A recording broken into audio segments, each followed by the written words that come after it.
Okay so welcome guys, कैसे हो आप सभी लोग एंड होप आप सभी लोग बहुत ही बढ़िया कर रहे होगे अपने लाइफ में। सो गाइस, पिछले वीडियोस में हमने बीसीए के सिलेबस के बारे में पढ़ा था, जो कंप्यूटर आर्किटेक्चर का सिलेबस था। ठीक है, इस सिलेबस में हमने बात की थी कुछ इंपॉर्टेंट इंपॉर्टेंट चीज़ों की। अगर मैं बात करूँ कौन सी वो इंपॉर्टेंट चीज़ें हैं, तो ओ सॉरी, ओ शिट, हाँ, हाँ, तो हमने उस वीडियो में बात की थी कुछ इम्पोर्टेंट टॉपिक्स के बारे में, जैसे कि हमारा यूनिट 1, यूनिट 2, यूनिट 3, यूनिट 4, और हमने इनकी कुछ सब टॉपिक्स के ऊपर बात की थी। तो आज हम इन्हीं में से यूनिट फर्स्ट के कुछ इम्पोर्टेंट टॉपिक्स को हम पढ़ने वाले हैं, जो मेरे डिजिटल प्रिंसिपल्स हैं। ठीक है, तो आज हम डिजिटल प्रिंसिपल्स के ऊपर हर चीज़ पढ़ेंगे, यानी कि जिसके अंदर हमारे पास है definition of digital signals, digital logic, then हमारे पास डिजिटल कंप्यूटर्स के बारे में, then von Neumann architecture, then Boolean laws and theorems. ठीक है, इसके नेक्स्ट वीडियो में हम बात करेंगे के मैप के बारे में, और फिर फर्दर वीडियो में हम इसके आगे भी बात करते हुए रहेंगे। सो हमारे पास अभी पहला हमारा टॉपिक जो है वो है डिजिटल प्रिंसिपल्स का। तो मूविंग फॉरवर्ड चलते हैं हम अपने नेक्स्ट स्लाइड पर, दैट इज डिजिटल प्रिंसिपल्स। सो अगर मैं यहाँ पे लिखना चाहूँ टॉपिक का नाम, तो हमारे पास है डिजिटल, सॉरी, हमारे पास क्या है, हमारे पास है डिजिटल प्रिंसिपल्स। ठीक है, डिजिटल प्रिंसिपल्स। सो डिजिटल मतलब क्या होता है, जो मॉडर्न टाइम में जो आप जानते हो, डिजिटल मतलब मॉडर्न से जो रिलेटेड है, जो मेनली कंप्यूटिंग से रिलेटेड है, यानी कंप्यूटर से रिलेटेड है। और प्रिंसिपल्स के बारे में पता ही है, मेनली प्रिंसिपल्स मतलब होता है सिद्धांत कह सकते हो, या फिर आप कह सकते हो कोई एक टर्मिनोलॉजीज होती है, जिसके अंदर जो पहला हमारा जो टर्मिनोलॉजी है वो है हमारा डिजिटल सिग्नल्स। Digital signals. अब बात करें अगर हम डिजिटल सिग्नल्स की, तो आपने डिजिटल का तो मतलब समझ लिया, यानी कि मॉडर्न से रिलेटेड होता है, जबकि हमारा जो सिग्नल है, सिग्नल जो है ये हमारा रिलेटेड है किसी भी एक वेव फॉर्म कह सकते हो आप, यानी जैसे आप देखते हो कोई वेव हो गई, या तो स्ट्रेट, या तो कोई ऊपर नीचे टू एंड फ्रो मोशन हो गया, या कोई ऐसे नॉर्मल कहीं टूटी फूटी जो होती है सिग्नल्स जा रही होती हैं, जो अपने मोबाइल्स में मेनली जो आपके टावर पर आ रहा होता है, जो टावर से मेनली जो कनेक्टेड होता है, और वो टावर आपके ऊपर आ रहे होते हैं आपके फोन पे, जिससे कि आप कॉलिंग कर पाते हो, उसी टाइप की ये सिग्नल्स होते हैं। तो मेनली डिजिटल सिग्नल्स होते क्या है, तो देखो पहले हम बात करने वाले हैं कि सिग्नल्स क्या हैं। तो सिग्नल्स मेरे भाई यहाँ पे दो टाइप के होते हैं, इतना बात आपको ध्यान रखना है। ठीक, सिग्नल्स जो होते हैं यहाँ पे टू टाइप्स के होते हैं। एक होता है हमारा एनालॉग सिग्नल, और एक होता है हमारे पास डिजिटल सिग्नल। एक होता है हमारे पास डिजिटल सिग्नल। ठीक है, ये दो टाइप के सिग्नल्स होते हैं। अब आपको एनालॉग के बारे में और डिजिटल के बारे में अगर नहीं पता है, तो मैं आपको परफेक्ट एग्जांपल के साथ बता देता हूँ कि इसका मतलब होता क्या है। तो मूविंग फॉरवर्ड हम अपने नेक्स्ट स्लाइड पे चलें, तो हमें ये पता चलता है कि जो एनालॉग होता है, एनालॉग मतलब क्या होता है, एंड सेकेंडली हमारे पास जो है डिजिटल का मतलब क्या होता है। तो आपने अगर देखा होगा अपने घरों में, या फिर अपने जो भी है अपने वॉचेस में, तो एनालॉग वॉच आपने देखा होगा जो इस टाइप का होता है, एक सर्कल होता है, यहाँ पे मिनट हैंड और यहाँ पे आवर हैंड होता है, ठीक है ना। और डिजिटल क्लॉक आपने देखा होगा जो इस टाइप से एक डब्बे के फॉर्म में होता है, जिसके अंदर तीन ऐसे बजा होता है, मेनली ये इंक्रीज होता है, ये इंक्रीज होता है, और ये इंक्रीज होता है, और इसके अंदर देखोगे तो आप ये सर्कल राउंड करता है। राउंड करने का मतलब क्या है कि ये जो है ये एक सर्कुलर पाथ कर रहा है, साथ में ये कंटिन्यूअस है, आपको कंटिन्यूअस पे फोकस करना है, ये कंटिन्यूअस है। क्या है, ये कंटिन्यूअस है। जबकि आप ये देखते हो तो ये जो है डिस्टिंक्ट होता है, डिस्टिंक्ट है, और साथ ही में ये आपका डिस्क्रीट भी है, डिस्क्रीट भी है। तो डिस्टिंक्ट डिस्क्रीट का मतलब क्या है कि आप देखोगे कि पहले ये 3 होगा, फिर ये 1 हो जाएगा, कभी ये 3 बज के 5 हो जाएगा, कभी ये 2 हो जाएगा, कभी ये 4:10 हो जाएगा। तो अब देखो इसकी वैल्यूज़ कैसे चेंज हो रही हैं, कभी 4, कभी 1, कभी 3, कभी 5 चेंज हो रही है ना, तो इसका मतलब डिस्टिंक्ट हो गया। डिस्क्रीट का मतलब क्या होता है कि ये नॉन कंटीन्यूअस है, यानी आप ध्यान से देखोगे तो ये कोई ऐसे कंटीन्यूअस सीरीज़ नहीं है। ये कभी 12 बज जाएगा, फिर 12 बजने के बाद कभी फिर 1 बज जाएगा, 1 बजने के बाद 3 बज जाएगा, फिर वापस से ये उल्टा यानी फिर वापस 12 बज जाएगा। तो हम देखोगे कि डिस्क्रीट वैल्यूज़ हैं, कोई कंटीन्यूअस नहीं है। आप बात समझ रहे हो? वो चीज़ आपको समझनी है कि इसकी जो वैल्यूज़ हैं इनकी, ये कंटीन्यूअसली चेंज हो रही है, कभी 0 है, कभी 1 है, कभी 5 है, इस टाइप से। जबकि आप ये देखोगे तो ये कंटीन्यूअस एक मोशन, एक सर्कुलर मोशन फ़ॉलो कर रहा है जो कंटीन्यूअस है। तो इसी आइडिया को देखते हुए हमारे पास एक टॉपिक है जो हमारा डिजिटल सिग्नल के ऊपर है। तो जो हमने बात की थी कि जो हमारा सिग्नल होता है ये 2 टाइप का होता है। कौन से 2 टाइप के? तो पहला हमारा होता है एनालॉग एंड सेकंड की मैंने बात की तो जो होता है डिजिटल। जो हमने बात की थी वो होती है डिजिटल। तो अगर मैं यहाँ पे एनालॉग के बारे में बात करूँ तो एनालॉग जो होता है वो मैंने बात की कंटीन्यूअस होता है। तो कंटीन्यूअस का मतलब क्या होता है? तो अगर मैं एक ग्राफ बना के आपको दिखा दूँ यहाँ पर, अगर मैं आपको यहाँ पे ग्राफ बना के दिखा दूँ, तो लेट ये एक ग्राफ है जिसके अंदर ये एक्स एक्सिस है और ये हमारी वाई एक्सिस है। तो इसका जो ग्राफ होता है वो कुछ इस टाइप से बन रहा होता है। ये देखो ये कंटीन्यूअस है, ये कंटीन्यूअस एक सिग्नल्स जा रही हैं, ये कंटीन्यूअस सिग्नल्स जा रही हैं। तो इसको हम बोलते हैं एनालॉग सिग्नल्स जो ऐसे कंटीन्यूअस होती हैं। जो क्या होती हैं? एक वर्ड है जिस पे आपको फोकस करना है, कॉन्टिन्यूअस। ये जो होती हैं ये कंटिन्यूअस होती हैं।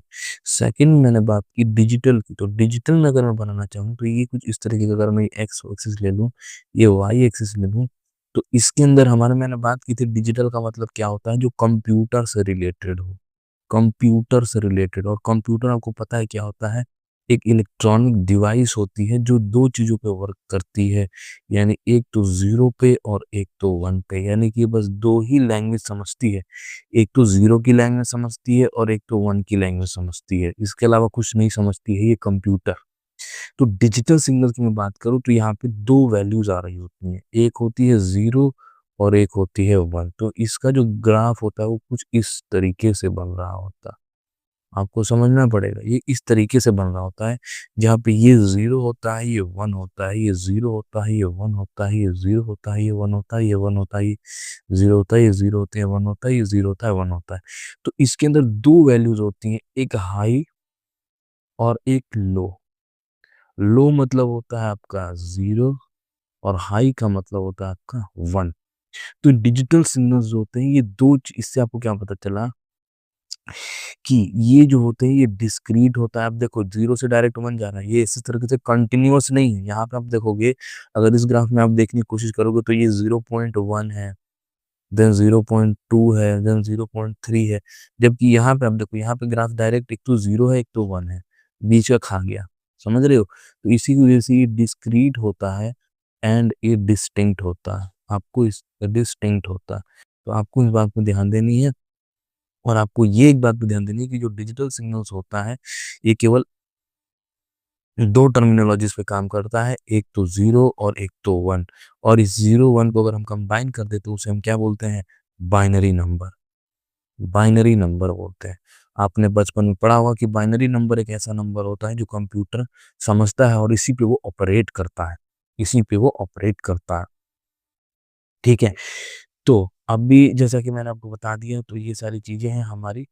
सो आपको यहाँ से पता चल गया हमारा कि डिजिटल सिग्नल क्या होता है। आपको यहाँ से पता चल गया होगा कि हमारा डिजिटल सिग्नल क्या होता है और ये आपके एग्ज़ाम में आ सकता है।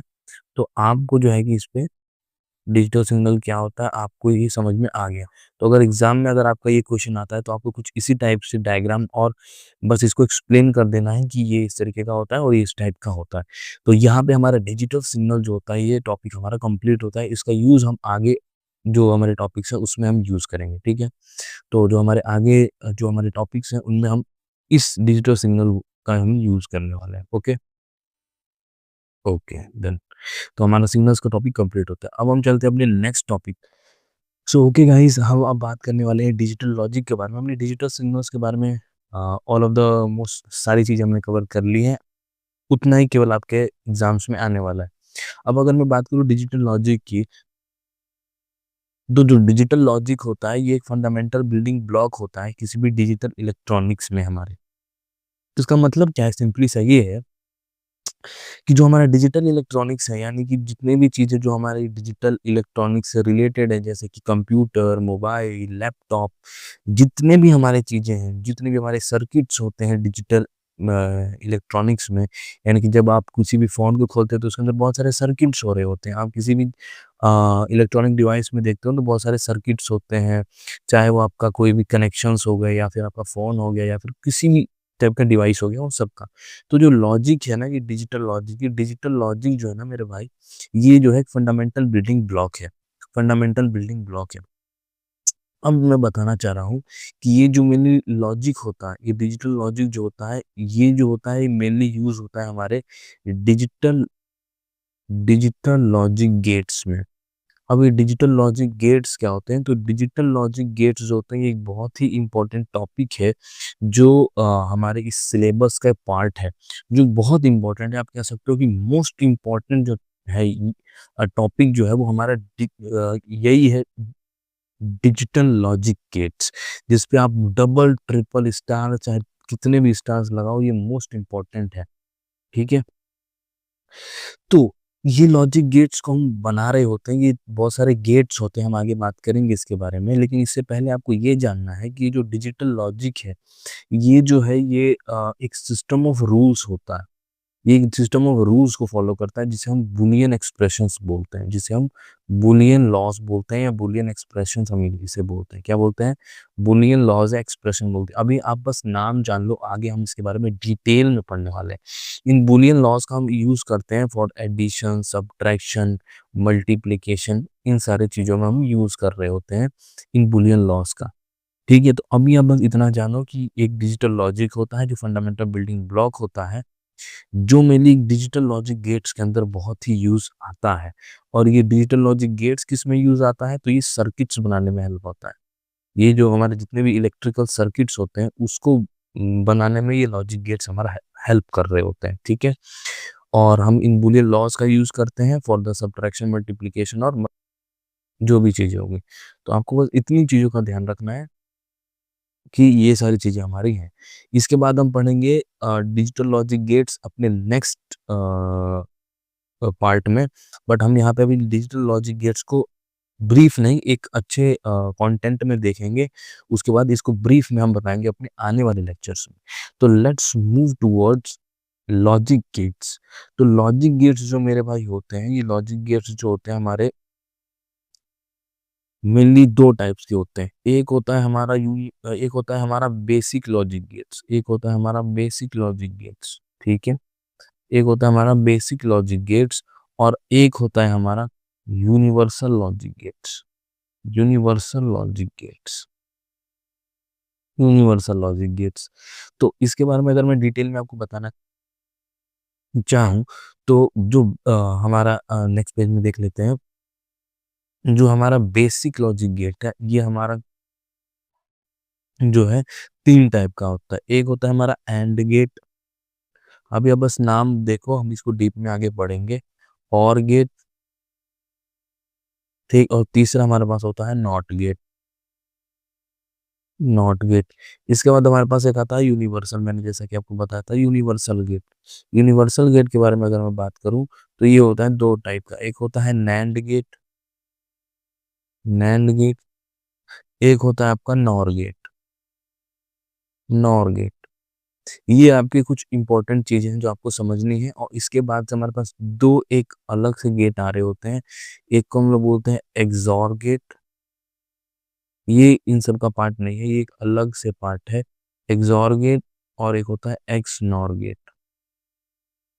तो टोटल गेट्स की अगर मैं बात करूं, 1 2 3 4 5 6 7 टाइप्स के गेट्स हम पूरा पढ़ने वाले हैं इस पूरे लेक्चर में, ठीक है? तो अब अगर मैं बात करूं अपने इन सारे गेट्स के बारे में, तो हम एक वन बाय वन इन सारे गेट्स को अच्छे से समझ लेते हैं, ठीक है? उससे पहले हम देख लेते हैं कि हमारे सिलेबस में पार्ट क्या क्या है आज का। तो हाँ, डिजिटल लॉजिक हमारा कंप्लीट हो जाएगा। डिजिटल, आप देख सकते हो यहाँ पे डिजिटल कंप्यूटर और वॉन न्यूमन आर्किटेक्चर और जो है ये बुलियन लॉस, इनको हम नेक्स्ट वीडियो में पढ़ेंगे, बिकॉज ये मेरे को लगता है कि ये लेक्चर काफी लेंथी हो जाएगा, ठीक है? तो इस वीडियो में हम केवल डिजिटल लॉजिक तक ही रहने देते हैं। इन सारे गेट्स को हम लोग समझ लेते हैं। उसके बाद हम अपना जो बाकी का पार्ट है वो नेक्स्ट वीडियो से हम कवर करेंगे। ओके, सो पहले हम बढ़ते हैं अपने फर्स्ट बेसिक गेट की तरफ, यानी कि जो हमारा है एंड गेट। तो देखो आप, एंड गेट का मतलब क्या होता है? एंड गेट का मतलब क्या होता है, ध्यान से देखना आप। एंड गेट जो होता है मेरे भाई, एंड गेट का मतलब, एंड आपने प्रोबेबिलिटी अगर ट्वेल्थ में पढ़ी होगी तो आपको ये पता होगा कि एंड मतलब, या फिर अगर आपने नहीं भी पढ़ी है तो आप बस दो चीजों का यहाँ पे मोस्ट इंपॉर्टेंटली याद रखना कि जब भी आपको एंड दिखता है computer architecture, mainly digital logic gates में, तो या और दिखता है, ये दो चीज आप ध्यान रखना। तो एंड का मतलब हमेशा क्या होता है और का मतलब हमेशा क्या होता है, आपको समझना है। एंड का मतलब हमेशा मल्टीप्लिकेशन समझना, और का मतलब हमेशा प्लस समझना। आपको कैसे ही समझ में आएगा, तो देखो, जैसे कि और का मतलब होता है या तो ये या तो ये, एंड का मतलब होता है ये भी और ये भी। तो यानी कि एंड मतलब होता है जैसे कि आपके पास एक बुक है, तो यानी कि book one and book two, तो इसका मतलब ये दोनों बुक को रेफर कर रहा है। यानी कि अगर मैं बात करूं कि तुमको book one and book two लाना है, तो इसका मतलब आपको ये दोनों लाना है। और मतलब क्या होता है कि अगर मैं बुक वन और बुक टू, यानी कि तुम बुक वन भी ला सकते हो या तुम बुक टू भी ला सकते हो, तुम कोई बुक ला सकते हो। तो ये तुम्हारा मतलब क्या है कि तुम जब भी तुम्हें और दिखे तो तुम सिंपली इसे प्लस समझना, और इनटू मतलब जब भी है तो तुम हमेशा, सॉरी, एंड जब भी है तो तुम मल्टीप्लिकेशन समझना। बस तुम इतना याद रखना। कैसे याद रख सकते हो, तो और मतलब होता है, तो देखो इसको एक एग्जांपल तुम याद रख सकते हो। एंड मतलब कि एंड यानी कि देखो तुम एंड हो रहा है, एंड तुमने देखा होगा मैथमेटिक्स में जब एंड यूज करते हैं तो मोस्ट टाइम हम मल्टीप्लिकेशन का यूज कर रहे होते हैं, तो तुम वो रेफर करके यहाँ पे मल्टीप्लिकेशन यूज कर सकते हो। या फिर एक और यहाँ पे एक टर्म है, अगर तुम ये एन को तुम देखोगे तो ये देखो ऐसे ऐसे हो रहा है, ये देखो तुम एन को, जैसे ये एन है तो तुम इसको ऐसे क्रॉस समझ सकते हो। तो एंड मतलब, एंड जहां भी आ जाए तो मतलब ये एन क्रॉस हो जाएगा, यानी कि मल्टीप्लिकेशन है। और आ जाएगा तो तुम समझ जाना कि मल्टीप्लिकेशन तो एंड हो गया, तो दूसरा बचेगा प्लस, तो प्लस क्या होता है, और में हो जाता है। तो ये चीज तुम्हें थोड़ी सी जो है कि थोड़ा सा अपने माइंड में रखनी है, और थोड़ा सा फोकस करके समझना है, ठीक है ना। हाँ, तो अभी हम चलते हैं अपने नेक्स्ट पार्ट में। नेक्स्ट पार्ट में अभी हम चलते हैं अपना, तो एंड गेट अभी हम समझते हैं एंड गेट क्या होता है। तो एंड गेट में आप ध्यान से समझना, यहाँ पे जो होता है ना, तुम्हारे पास दो इनपुट्स होते हैं। क्या बोला मैंने? दो इनपुट होते हैं, जितना बोल रहा हूँ उतना ध्यान देना। और वन आउटपुट होता है, वन आउटपुट होता है। सर मतलब क्या है इसका? इसका मतलब सिंपली ये है कि लेट आपके पास दो इनपुट होते हैं, यानी कि मैंने बात की थी सिग्नल्स की, तो ये वही सिग्नल्स है। तो मैंने बात की एक ए इनपुट है और एक बी इनपुट है, तो आउटपुट जो है वो तुम्हारा एक आ रहा है, एक आउटपुट आ रहा है, यानी कि मैं लेट वाई ले लेता हूँ, एक आउटपुट आ रहा है। तो एंड गेट का मतलब क्या होता है? मल्टीप्लीकेशन। मैंने अभी बताया था मल्टीप्लीकेशन। तो मल्टीप्लीकेशन जो होता है, तो एंड गेट को जो रिप्रेजेंटेशन होता है वो हम इस तरीके से कर रहे होते हैं। ये होता है एंड गेट का रिप्रेजेंटेशन। तो ये दो इनपुट यहाँ से आई, और ये दोनों इनपुट इस गेट से पास होने के बाद एक इनपुट में चली गई, एक आउटपुट में चली गई, जो y है। और ये y क्या है? ये y जो है ये कुछ नहीं है, ये a इंटू बी है, यानी कि इन दोनों का मल्टीप्लिकेशन जो है ये y है। ये क्या है? ये y है। तो आपने ये बात समझ में आया आप लोग को, और समझ में आ गया होगा। तो एंड गेट का मतलब सिंपली यही होता है कि y is equal to A into B. इसके बाद हम इसका ट्रूथ टेबल देखते हैं। तो ट्रूथ टेबल कुछ नहीं होता है, ट्रूथ टेबल जो होता है एक टेबल होता है जो हम हर गेट के लिए बनाने वाले हैं, जो मेनली जो ये गेट्स है इन गेट्स को प्रूफ करने में हेल्प करती हैं, इन गेट्स को प्रूफ करने में हेल्प करती हैं। तो ये आपको धीरे धीरे समझ में आ जाएगा। हर गेट में आपको ट्रूथ टेबल बनानी होती है। तो लेट ट्रूथ टेबल कैसे बनता है, तो ये मेरी दो इनपुट पहले हम लिखते हैं जो हमारे दो इनपुट है, और एक आउटपुट लिखते हैं जो हमारी आउटपुट है। उसके बाद हम एक टेबल के फॉर्म में इसको अरेंज कर लेते हैं, एक टेबल के फॉर्म में हम इसे अरेंज कर लेते हैं। ठीक, एक टेबल के फॉर्म में हम इसे अरेंज कर लेते हैं। और एक बात आपको कॉम्बिनेशंस की कुछ बातें याद रखनी है, कि जब भी आपके पास दो इनपुट होंगे, तो जो आपकी कॉम्बिनेशंस होती हैं वो आपकी कॉम्बिनेशंस चार होती हैं। जब भी आपके पास तीन इनपुट्स होंगे, तो आपकी कॉम्बिनेशन कितनी होती है? 8 होती है। जब भी आपके पास 4 इनपुट होंगी, तब आपके पास जो है कॉम्बिनेशंस वो 16 होती हैं। ये बातें आपको बस ऐसे याद रखनी है, बहुत इंपॉर्टेंट है। फॉर एग्जांपल कि अगर मेरे पास यहाँ पे 2 इनपुट थी ए और बी, तो यहाँ पे कॉम्बिनेशन कितने हो जाएँगे? 4 हो जाएँगे। 4 कॉम्बिनेशन का मतलब क्या है कि एक तो तुम्हारा मैंने बात की थी कि ट्रुथ टेबल हम जो भी हमारे लॉजिक गेट्स होते हैं वो 2 चीज़ों पे चल रहे होते हैं। किन-किन चीज़ों पे? तो एक 0 और एक 1, 2 चीज़ों पे काम कर रही होती है ना? तो इसमें से जो हमारा हमने क्या करेंगे 0, 1, 0, ये हमारे हो गए 4 कॉम्बिनेशंस 0, 1 के। ये 0, 1 के 4 कॉम्बिनेशंस हो गए, जैसे कि यहाँ पे 4 था तो इनमें 4 कॉम्बिनेशन लिख दें कि एक बार 0 आएगा, एक बार 1 आएगा, एक बार 0 आएगा, एक बार 1 आएगा। फिर सेकंड केस में हमारे पास क्या होगा? एक बार 0, एक बार और 0, फिर एक बार 1, फिर एक बार और 1, ये हमारा होता है, कॉम्बिनेशन होता है, ठीक है? तो लेट हमने ये बना दिया, ओके। अब हम क्या करेंगे, y जो था, y हमारा क्या था? a इंटू बी था, y इंटू बी था। ये आपको धीरे-धीरे आगे समझ में आ जाएगा इसका मतलब, इसके लिए आपको टेंशन नहीं लेना, बस मैंने जितना भी बताया है उतना आपको समझना है। इसका मतलब सिंपली ये होता है ना कि पहले 2 इनपुट होंगे तो आपके पास 4 कॉम्बिनेशंस आएँगी 0, 1 के। यानी एक बार 0, 1 आएगा, एक बार 0, 0, 1, 1 आएगा, और फिर अगर और भी हुए तो ये आपका जो होता है 0, 0, 0, 0, 0, 1, 1, 1, 1, ये आपका होता है 8 वाले के लिए। मैं आपको एक बार बना कर दिखा देता हूँ, आपको हो सकती है प्रॉब्लम हो रही हो इन सब चीज़ों में। आपको मैं एक कॉम्बिनेशन करके दिखा देता हूँ कि कॉम्बिनेशन का मतलब क्या होता है एक नेक्स्ट पेज में। ध्यान देना। अगर मैं इन कॉम्बिनेशंस की बात करूँ, जो मैंने कॉम्बिनेशंस अभी लिखी थी 0, 1 की, ये कॉम्बिनेशंस जो होती हैं कुछ इस टाइप की होती हैं कि पहले हम देख लेते हैं 2 इनपुट के लिए, फिर हम 3 इनपुट के लिए और फिर 4 इनपुट के लिए। मैंने 4 इनपुट के लिए आप 4 इनपुट्स के लिए आपके यहाँ पे काम होने वाला है, इससे ऊपर आप नहीं जाओगे कहीं भी, ठीक है ना? हाँ, तो अगर 2 इनपुट हुए तो आपकी क्या होती है 0, 1, 0, 1, और ये होता है 0, 0, 1, 1। ये आपकी कॉम्बिनेशंस होती हैं, 2 कॉम्बिनेशंस होती 4 कॉम्बिनेशंस होंगी, 2 होंगे तो 4 कॉम्बिनेशन 1, 2, 3, 4, 1, 2, 3, 4। ये वाला पहले के लिए, ये वाला दूसरे इनपुट के लिए। अगर हमारे पास 3 इनपुट है यानी ए, बी, सी, तो इसके लिए हो जाता है 0, 1, 0, 1, 0, 1, कितने हो गए? 2, 2, 4, 5, 6, और एक और होता है 0, 1 मिनट, ये शायद मुझे छोटा करना पड़ेगा थोड़ा। तो अगर मेरे पास 3 इनपुट है तो ये हो जाता है 0, 1, 0, 1, 0, 1, 0, 1, कितना हो गया ये? तो 1, 2, 3, 4, 5, 6, 7, 8, ये हमारे पास 8 कॉम्बिनेशंस हो गए, और ये हो जाएगा 0, 0, 1, 1, 0, 0, 1, 1, ठीक है? फिर ये होगा, ये हमारा हो जाएगा 0, 0, 0, 0, 1, 1, 1, 1, ये हमारा कॉम्बिनेशन बनेगा जब 3 इनपुट होंगे हमारे पास। जब हमारे पास 4 इनपुट होंगे, such as A, B, C, D, 4 input होंगे, तो हमारे पास 16 कॉम्बिनेशंस बनेंगे, जैसे कि 0, 1, 0, 1, 0, 1, 1, 2, 3, 4, 5, 6, 7, 8, 9, 10, 11, 12, 13, 14, 15, 16, 16 कॉम्बिनेशंस। यहाँ पे भी सेम 0, 0, 1, 1, 0, 0, 1, 1, 0, 0, 1, 1, 0, 0, 1, 1, ठीक है? सॉरी, ये गलती से ओपन हो गया ये।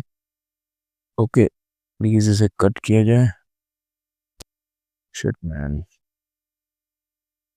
ओके, सो अगर हमारे पास फिर हमारे पास क्या होता है 0, 0, 0, 0, 1, 1, 1, 1, 0, 0, 0, 0, 1, 1, 1, 1, ये हमारे पास 16 जाते हैं। फिर ये लास्ट वाला हमारा होता है 0, 0, 0, 0, 0, 0, 8 बार 3, 3, 6, 7, 8, फिर 8 बार 1, 1, 2, 3, 4, 5, 6, 7, 8, 8, तो ये टाइप का जो होता है आपका कॉम्बिनेशंस होते हैं। तो आपको ये चीज़ें याद रखनी है, आपके ट्रूथ टेबल में बहुत काम आती है। तो अगर मैं पिछले अपने स्लाइड में जाऊँ, तो यहाँ पे हमने जैसे कि ये कॉम्बिनेशन 2 के लिए बनाया था, तो ये कॉम्बिनेशन बनाने के बाद हम क्या देखेंगे, y is equals to a cross b, तो a इंटू b मतलब कि a इंटू b, यानी 0 इंटू 0, 0 होता है, 0 इंटू 1, 0 होता है, 1 इंटू 0, 0, 0 होता है, एंड 1 इंटू 1, 1 होता है। तो ये आपका बन गया ट्रूथ टेबल, जो आपको अपने एग्जाम्स में बनानी होगी। सो ये आपका पहला टेबल कंप्लीट होता है। अब हम चलते हैं अपने दूसरे जो हमारा लॉजिक गेट है, that is or gate. Or gate का मतलब मैंने आपको बताया था, ऑर गेट का मतलब मैंने आपको बताया था, इसका मतलब होता है एडिशन। तो एडिशन के लिए आप क्या करोगे, इसका जो होता है मेनली रिप्रेजेंटेशन, लेट अगर मैं ए और बी 2 इनपुट ले लेता हूँ, तो ये जो होता है, इसका जो होता है रिप्रेजेंटेशन कुछ इस टाइप से हो रहा होता है, ठीक है? इस टाइप से हो रहा होता है, और यहाँ पे इसका जो वाई हो जाएगा, आउटपुट हो जाएगा, that is A plus B. So आप इसमें लिख सकते हो कि it has it has two input A or B, or it has one output Y। ये वाला जो मैंने दो चीज आपको बताई, एक तो ये वाली, ये जो होता है एंड गेट के लिए होता है, और ये जो होता है ये तुम्हारा और गेट के लिए होता है। यानी ये होता है हमारा मल्टीप्लिकेशन के लिए, होता है हमारा एडिशन के लिए। ठीक है, सो ये वाला पार्ट हो गया हमारा। अब चलते हैं हम ट्रूथ टेबल पे। तो ट्रूथ टेबल हमारा इसका कैसे बनता है? तो इसका ट्रूथ टेबल हमारा बनता है, तो हम लेट एक ए हमारा है, एक बी है हमारा, और ये वाई है। वाई इज इक्वल टू क्या है हमारे पास? ए प्लस बी। सो हम वही कॉम्बिनेशन बनाएंगे 0 1 0 1, क्योंकि दो हमारे पास इनपुट होता है, चार कॉम्बिनेशन, एंड देन 0 0 1 1। तो 0 + 0 0, 0 + 1 1, 1 + 0 1, 1 + 1। तो यहाँ पे आपको एक चीज पे ध्यान देना है कि यहाँ पे हमेशा 0 और 1 में बातें होंगी। तो 1 + 1 हमेशा क्या होता है? 1 ही होता है। 1 + 1 2 नहीं होता, 1 + 1 1 होगा यहाँ पे। ठीक है, और ठीक, तो क्योंकि हमारे यहाँ पास, क्योंकि अब देखोगे कि जो कंप्यूटर होता है वो 0 और 1 को समझ रहा होता है। तो आप यहाँ पे 2, या आप 2 नहीं लिख सकते, या आप 10 लिख सकते हो एक तरीके से, बट आप 2 नहीं लिख सकते हो। क्यों? क्योंकि 2 जो होता है ये डेसिमल नंबर होता है। ये हम आपको आगे बताएंगे जब हमारे पास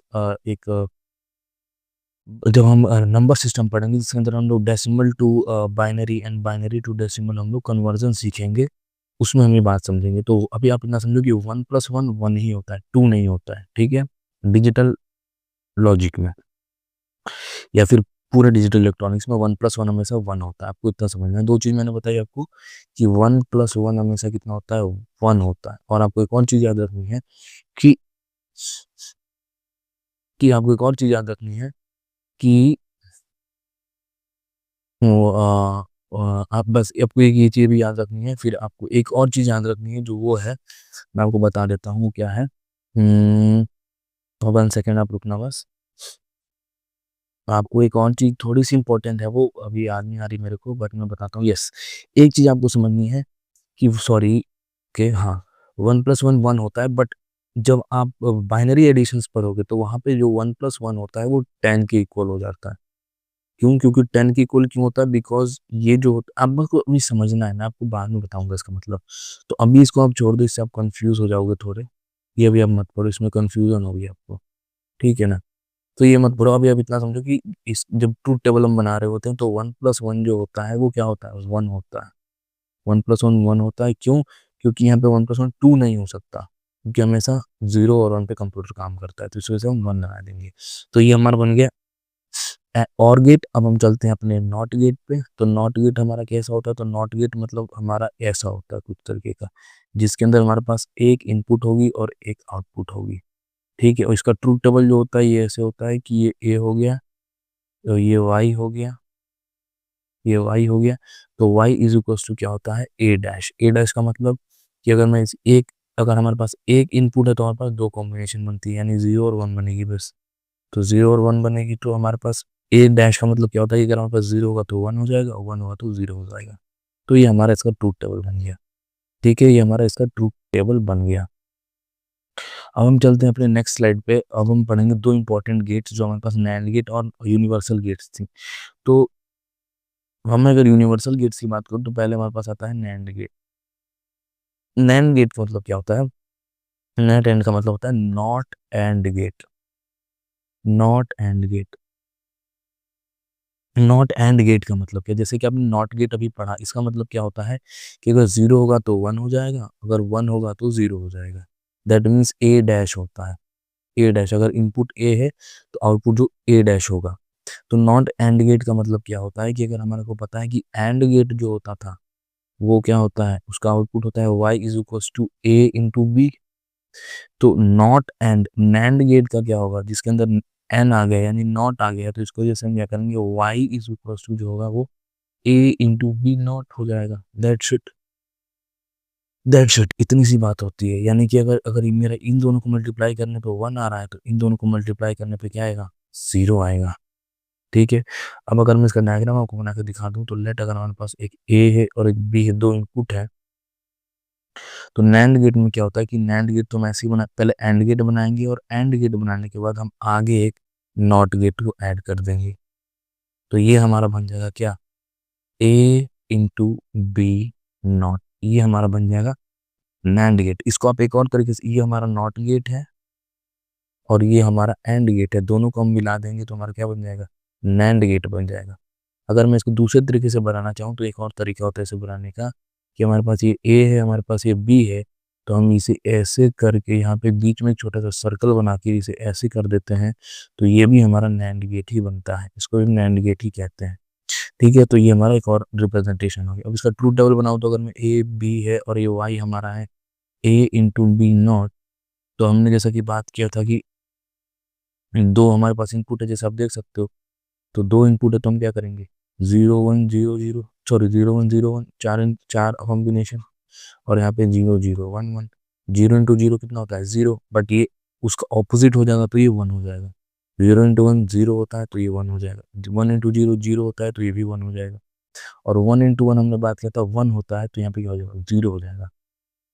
तो आपको एक चीज यहाँ से समझ में आ रही होगी बड़े अच्छे तरीके से, कि यहाँ पे सर जो है कि हमारे सारे इनपुट्स 1 आ रहे हैं, एक्सेप्ट जब हमारे दोनों इनपुट हाई लेवल पे हैं।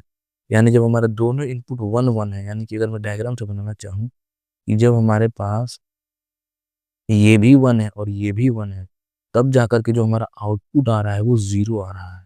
ठीक, और ऐसा ही कुछ आपने एग्जाम्पल देखा है हमारा, अ, हमारा देखा है आपने, अभी मैं दिखाऊंगा आपको, अभी मैं आपको दिखाऊंगा कि इसके अंदर, हाँ, अब एंड गेट में देखोगे तो एंड गेट में हमारे पास क्या था, देखो एंड गेट में हमारे पास क्या था, इसके अंदर सब हमारा 0 आएगा, लेकिन जब हमारे पास सेम होंगे यानी दोनों हाई लेवल पे होंगे तो हमारा 1 आ रहा था। तो यही डिफरेंस है जो आपको याद रखना है, कि एंड गेट में सारे के सारे इनपुट्स 0 होते हैं, एक्सेप्ट जब तुम्हारे दोनों इनपुट हाई हो।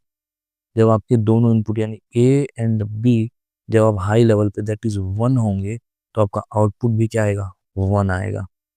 जबकि अगर हम लोग जबकि अगर हम लोग जबकि हम लोग अगर नैंड गेट में देखते हैं, तो इसके अंदर नैंड गेट में जो होता है हमारा, इसके अंदर क्या होता है कि सारे इनपुट्स हमारे जो होते हैं 1 आ रहे होते हैं, एक्सेप्ट जब हमारा बोथ हमारा हाई पे होता है, दैट इज तो हमारा दैट इज 1, तो हमारा इनपुट, तो हमारा आउटपुट क्या आता है, 0 आता है। तो ये आपको थोड़ी सी चीज याद रखनी है। इसके बाद चलते हैं हम लोग अपने last gate, that is nor gate. तो नॉर गेट क्या होता है मेरे भाई लोग, तो नॉर गेट मतलब होता है नॉट और गेट। ये सेम वैसा ही है, यानी कि और गेट जो नहीं है, तो ये भी वैसे बन जाएगा। अगर मैं दो इनपुट लेता हूँ ए और बी, सो अगर ये हमारा ऐसे और गेट हम बनाते थे, तो इसके आगे हम लोग एक नॉट गेट लगा देंगे, तो ये हमारा क्या बन जाएगा, यहाँ थोड़ा सा यहाँ पे गैप होना चाहिए, तो ये आपका क्या बन जाएगा सर, ये आपका बन जाएगा नॉर गेट। तो अगर ए बी हमारा इनपुट है तो वाई हमारा आउटपुट हो जाएगा, that is A plus B not. इसका मतलब अगर हम इसका ट्रूथ, तो इसको हम एक और तरीके से रिप्रेजेंट कर सकते हैं, ए और बी अगर ये इनपुट है तो ये हमारा ऐसे ऐसे, और यहाँ पे एक सर्कल लगा के हम ऐसे कर देंगे, तो ये हमारा y is equal to A plus B not हो जाएगा, दैट इज नॉर गेट हो जाएगा। ठीक है, अगर इसको मैं ट्रूथ टेबल की बात करूं, तो ट्रूथ टेबल कैसा होता है कि अगर मेरे पास ए और बी है, सेम ऐसे ही बनेगा, और यहाँ पे वाई है, that is A plus B not, है ना। तो अगर मेरे पास 0 1 0 1 है, चार कॉम्बिनेशन, 0 0 1 1 चार कॉम्बिनेशन, तो ए प्लस बी 0 प्लस 0 0 होता है, बट यहाँ पे 1 आ जाएगा। 0 प्लस 1 1 होता है, बट यहाँ पे 0 आ जाएगा। 1 प्लस 0 1 होता है, बट यहाँ पे 0 आ जाएगा। 1 प्लस 1 1 होता है, बट 0 आ जाएगा। तो ये आपकी चीजें हैं जो यहाँ पे इसका ट्रूथ टेबल है आपका, ये आपका नॉर गेट के लिए हो जाएगा। तो यहाँ पे भी आपको एक चीज ध्यान रखनी है कि इसके सारे इनपुट्स 1 होते हैं, एक्सेप्ट सारे इनपुट 0, सारे आउटपुट 0 होते हैं, एक्सेप्ट जब दोनों इनपुट जो 0 होंगे यानी लो लेवल होंगे, तो आउटपुट 1 आएगा। और सेम ऐसे ही और गेट में जब आप देखोगे, तो यहाँ पे आप समझते हैं, और गेट में जब आप देखोगे तो यहाँ पे सारे आउटपुट 1 आएंगे, एक्सेप्ट अगर दोनों इनपुट आपके 0 0 यानी लो लेवल पे होंगे, तो आपका आउटपुट क्या आएगा, 0 आएगा। सो दैट्स इट, इतना ही था। तो आज के वीडियो में हमने क्या क्या पढ़ लिया, तो आज की वीडियो में हमने जो है कि काफ़ी सारी चीज़ें पढ़ ली, जैसे कि हमारा यहाँ से आप देख सकते हो, अगर मैं बात करना चाहूँ तो हमने क्या क्या पढ़ लिया। तो यहाँ पे हमने अभी अपना डिजिटल सिग्नल हो गया, डिजिटल लॉजिक हो गया, डिजिटल कंप्यूटर और वॉन न्यूमैन आर्किटेक्चर और बुलियन लॉज और थ्योरम हम आने वाले वीडियोस में पढ़ेंगे। तो दैट्स इट, अब हम मिलते हैं अपने नेक्स्ट वीडियो में। Thank you for watching my video and bye.